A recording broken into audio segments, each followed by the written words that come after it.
I would recommend to store your Bitcoins to buy a hardware wallet. And a hardware wallet is basically a little USB, it's like a USB stick. And basically what it does is it creates a separation between your laptop and your Bitcoin private keys. Basically, if you store your cryptocurrencies, your Bitcoin on your laptop, there's always the potential for them to get hacked.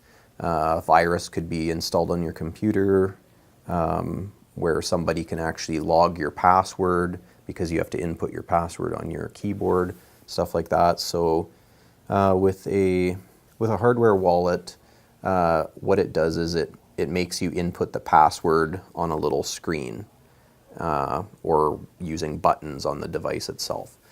So it creates a separation there, and it stores your private keys. Basically, then what you can do is when you want to initiate a transaction, you have the interface in your browser. You can say send however many Bitcoins and click send, and then what it does is it prompts you on the little hardware wallet. It says, do you want to send X number of Bitcoins? And you click yes, and then it'll ask you again, are you sure? And you click yes. So it makes it a little bit more foolproof as well that way.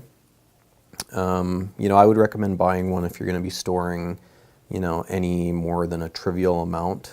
If you're going to do trading on a cryptocurrency exchange, even then, you can always at least take your funds off of the exchange. If you're not going to be trading for a few days, put them onto your hardware wallet. It's pretty easy to do that way. And then when you want to trade again, you can send them back to your exchange account.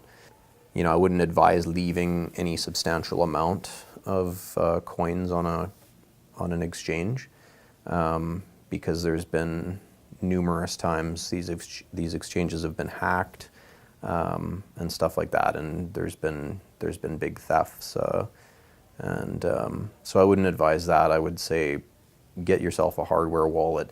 I mean, the other option is you can use an online based wallet provider, like there's blockchain.info or there's BitGo.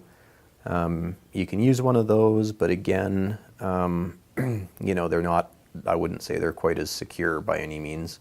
And, if you're just storing, a few $100s, that's probably okay. You're probably fine taking that risk. But if it's anything more than that, I would say spend $100 and get yourself a hardware wallet.